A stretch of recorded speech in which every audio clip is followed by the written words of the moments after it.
അസ്സലാമലൈക്കും hi all എല്ലാവർക്കും മൈമൂൺസ് കിച്ചണിലേക്ക് സ്വാഗതം. എല്ലാവരും സുഖാണെന്ന് വിചാരിക്കുന്നു. ഞാൻ സോഫി.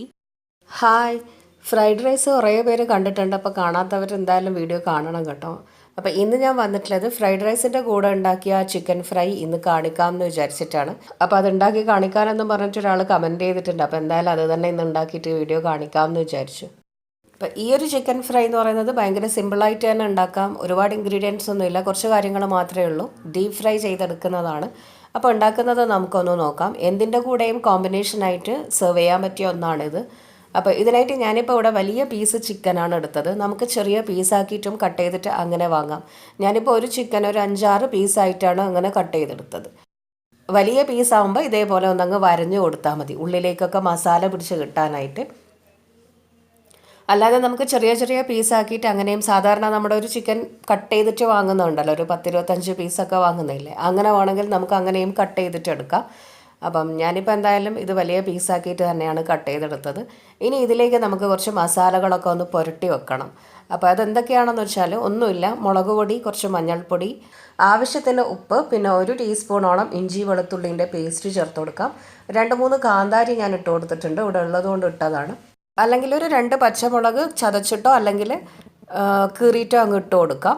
ഒരു എരിവ് കിട്ടാൻ വേണ്ടിയിട്ടാണ്. കാരണം എൻ്റെ മുളക് എന്ന് പറയുന്നത് കുറച്ച് കാശ്മീരി റെഡ് ചില്ലിയും കുറച്ച് സാദാ മുളക് പൊടിയും കൂടെ മിക്സ് ആക്കിയിട്ടാണ് ഞാൻ പൊടിപ്പിച്ചെടുക്കുക. അതായത് ഒരു 1/2 കിലോ കാശ്മീരി റെഡ് ചില്ലിയും പിന്നെ അതുപോലെ 1/2 കിലോ സാദാ മുളകും കൂടെ മിക്സ് ആക്കിയിട്ട് അങ്ങനെ ഒരുമിച്ചിട്ടാണ് പൊടിച്ചെടുക്കുന്നത്. അപ്പോൾ അതുകൊണ്ട് ആവശ്യത്തിന് എരിവും ഉണ്ടാവും, ആവശ്യത്തിനുള്ള കളറും കിട്ടും. ഇനി ചിക്കനിലേക്ക് മസാലയൊക്കെ ഒന്ന് പുരട്ടി കൊടുത്തിട്ട് ആദ്യം ഒന്ന് വേവിച്ചെടുത്ത ശേഷമാണ് ഞാൻ പൊരിച്ചെടുക്കുന്നത്. അപ്പം മസാല എന്ന് പറയുമ്പം അതിലേക്ക് ഞാൻ വെള്ളമൊന്നും ഒഴിച്ചിട്ടേ ഇല്ല. ഇതെന്താ ചെയ്യേണ്ടതെന്ന് വെച്ചാൽ നന്നായിട്ട് ചിക്കനിലേക്ക് അങ്ങ് തേച്ച് പിടിപ്പിച്ചു കൊടുക്കാം. ചിക്കനിൽ കുറച്ച് വെള്ളമൊക്കെ ഉണ്ടാവും, അപ്പോൾ അതങ്ങ് ഇറങ്ങി വന്നോളും. അപ്പോൾ അതുകൊണ്ട് ഞാൻ പ്രത്യേകിച്ച് ഇതിൽ കുറേ വെള്ളമൊന്നും ചേർക്കുന്നില്ല, ഒരു 1/2 ഗ്ലാസ് വെള്ളം മാത്രമേ ഞാൻ ഒഴിച്ചു കൊടുക്കുന്നുള്ളൂ. ഇനി ഇത് നമുക്ക് അടച്ച് വെച്ചിട്ടൊന്നങ്ങ് വേവിച്ചെടുക്കാം. ഏകദേശം ഒരു 15 മിനിറ്റോളം അങ്ങനെ നമുക്ക് വേവിച്ചെടുക്കാം. അങ്ങനെ ഞാനിപ്പം ചിക്കൻ വേവിച്ചിട്ടുണ്ട്. മസാലയൊക്കെ ചിക്കനിൽ നന്നായിട്ട് പിടിച്ചിട്ടുണ്ട്. ഒരുപാട് വെള്ളമൊന്നുമില്ല. ഇനി ഉള്ള വെള്ളം കളയണ്ട. അത് നമുക്ക് പിന്നെ ചിക്കൻ പൊരിച്ചതിന് ശേഷം അതിലേക്ക് അങ്ങ് ഇട്ട് കൊടുക്കാം. ഈ ചിക്കൻ ഫ്രൈയുടെ ഹൈലൈറ്റ് എന്ന് പറയുന്നതും ആ മസാല തന്നെയാണ്. അപ്പോൾ എന്താ ചെയ്യേണ്ടതെന്ന് വെച്ചാൽ ചിക്കൻ ആദ്യം പൊരിച്ചെടുക്കാം. ചിക്കൻ പൊരിക്കാനായിട്ട് ഞാനിപ്പോൾ ഒരു വലിയ കടായിലേക്ക് കുറച്ച് ഓയിൽ ഒഴിച്ചിട്ട് നന്നായിട്ട് ചൂടാകാനായി വെച്ചിട്ടുണ്ട്. എന്നിട്ട് അതിലേക്ക് ഒരു 2-3 അല്ലി വെളുത്തുള്ളിയും കുറച്ച് കറിവേപ്പിലയും ഇട്ടിട്ട് നന്നായിട്ട് അങ്ങ് പൊരിച്ചെടുത്തിട്ടുണ്ട്. ഇനി ഇതിലേക്ക് നമുക്ക് ചിക്കൻ അങ്ങ് ഇട്ടിട്ട് ഫ്രൈ ചെയ്തെടുക്കാം. ചിക്കൻ ഓൾറെഡി കുക്കായതുകൊണ്ട് ഒന്ന് വെന്ത് വന്നതുകൊണ്ട് പെട്ടെന്ന് തന്നെ നമുക്ക് പൊരിച്ചെടുക്കാൻ പറ്റും. പിന്നെയെന്ന് പറഞ്ഞാൽ ഒരുപാട് ഓയിൽ ഇട്ടിട്ട് ഡീപ്പ് ഫ്രൈ ആക്കിയിട്ടല്ല ഞാൻ പൊരിക്കുന്നത്. ഇതേപോലെ കുറച്ച് ഓയിൽ ഇട്ട് കൊടുത്തിട്ട് എല്ലാ ഭാഗത്തും അങ്ങോട്ടും ഇങ്ങോട്ടും ഒന്ന് തിരിച്ചിട്ട് കൊടുത്തിട്ട് അങ്ങനെയാണ് പൊരിച്ചെടുക്കുന്നത്. കാരണം എന്താണെന്ന് വെച്ചാൽ നമ്മളിപ്പോൾ ഒരുപാട് ഓയിൽ ഇട്ടിട്ട് ഈ ഒരു മസാല മുക്കിയ ചിക്കൻ പൊരിച്ചെടുക്കുമ്പോൾ ആ ഓയിൽ പിന്നെ നമുക്ക് വേറൊന്നിനും ഉപയോഗിക്കാനും പറ്റില്ല, വെറുതെ വേസ്റ്റായി പോകല്ലേ ഉള്ളൂ. അപ്പോൾ അതുകൊണ്ടാണ് ഇങ്ങനെ കുറച്ച് കുറച്ച് ഓയിൽ ഇട്ടിട്ട് അങ്ങനെ ആ ഓയിലിന് കണക്കായിട്ടുള്ള ചിക്കൻ മാത്രം അതിലിട്ട് കൊടുത്ത് അങ്ങ് പൊരിച്ചെടുത്താൽ മതി. ഫ്ലെയിം ഇപ്പം ഞാൻ മീഡിയം ഹൈയിൽ വെച്ചിട്ടാണ് ഫ്രൈ ചെയ്തെടുക്കുന്നത്. ഒരു ഭാഗത്തൊന്നങ്ങ് കളറായി മൊരിഞ്ഞ് വരുന്നു എന്ന് കാണുമ്പം അടുത്ത ഭാഗം അങ്ങ് തിരിച്ചിട്ട് കൊടുക്കുക. എന്നിട്ട് അതിൻ്റെ മസാലയൊക്കെ ഒന്നങ്ങ് ഡ്രൈ ആയി ഉണങ്ങി വരുന്നു എന്ന് ആ ഒരു ചിക്കനിലൊക്കെ പിടിച്ച് കിട്ടിയെന്ന് കാണുമ്പം അങ്ങനെ ഓരോ ഭാഗത്തും ഇട്ടിട്ട് തിരിച്ച് മറിച്ചിട്ട് പൊരിച്ചെടുക്കാം. ഇതെന്താണെന്ന് വെച്ചാൽ ചിക്കൻ വേവിച്ചപ്പോൾ ഉള്ള ആ ഒരു ഗ്രേവി മസാലയാണ്. ഇത് നമ്മൾ എന്താ ചെയ്യേണ്ടതെന്ന് വെച്ചാൽ ഒന്ന് വെള്ളം ഉണ്ടെങ്കിൽ ഒന്നങ്ങ് വറ്റിച്ചേക്കണം, ഒന്ന് കുറുക്കിയെടുക്കണം. എന്നിട്ട് അതിലേക്ക് ഞാനിപ്പം കുറച്ച് മല്ലിയില വിതറി കൊടുത്തിട്ടുണ്ട്. ഇനി എന്താ ചെയ്യേണ്ടതെന്ന് വെച്ചാൽ നന്നായിട്ട് പൊരിച്ചെടുത്ത ചിക്കൻ ആ ഒരു മസാലയിലേക്ക് അങ്ങ് ഇട്ട് കൊടുക്കാം. എന്നിട്ട് ആ മസാല നന്നായിട്ട് ചിക്കനിലൊന്ന് പിടിച്ച് കിട്ടാനായിട്ട് ഒന്നങ്ങ് പരക്കിയെടുക്കാം, ഒന്ന് പുരട്ടിയെടുക്കാം. അപ്പം ചിക്കനിലേക്ക് നല്ല മസാലയും കിട്ടും, നല്ലൊരു ടേസ്റ്റുമാണ് ഈ ഒരു ചിക്കൻ ഫ്രൈ കഴിക്കാൻ.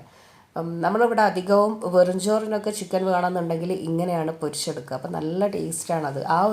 ഇതിൻ്റെ ആ ഒരു ഗ്രേവിയും കുറച്ച് പരിപ്പും ഉണ്ടെങ്കിൽ തന്നെ ചോറ് നന്നായിട്ട് തിന്നാൻ പറ്റും. അപ്പം ഞാനിപ്പോൾ അങ്ങനെയാണ് ചെയ്തെടുത്തത്. പൊരിച്ചെടുത്ത ചിക്കനൊക്കെ ആ ഒരു മസാലയിലിട്ടിട്ട് ഒന്നങ്ങ് പുരട്ടിയെടുത്തിട്ടുണ്ട്. അപ്പം ഇനി നമുക്കിത് ചൂടോടെ സെർവ് ചെയ്യാം. അപ്പം ഞാനിപ്പം ഇങ്ങനെ പ്ലേറ്റിൽ സെർവ് ചെയ്തിട്ടുണ്ട്. മുകളിൽ കുറച്ച് ഓണിയൻ സ്ലൈസ് ചെയ്തത്, അതുപോലെ മല്ലിയില, കുറച്ച് റെഡ് ചില്ലി ഫ്ലേക്സ്, പിന്നെ ഒരു നാരങ്ങയൊക്കെ പിഴിഞ്ഞ് കൊടുത്തിട്ടുണ്ട്. അപ്പം ഇതിപ്പം ഞാൻ ഉണ്ടാക്കിയത് വെറുംചോറിൻ്റെ കൂടെ കഴിക്കാമെന്ന് വിചാരിച്ചിട്ടാണ് ഉണ്ടാക്കിയത്. അപ്പം നല്ല ടേസ്റ്റി ആയിട്ടുള്ള ചിക്കൻ ഫ്രൈ ആണിത്. അപ്പോൾ വീട്ടിൽ ഇതുവരെ ട്രൈ ചെയ്ത് നോക്കാത്തവർ ഇതെന്തായാലും ഉണ്ടാക്കി നോക്കണം, ഭയങ്കര ടേസ്റ്റിയാണ്.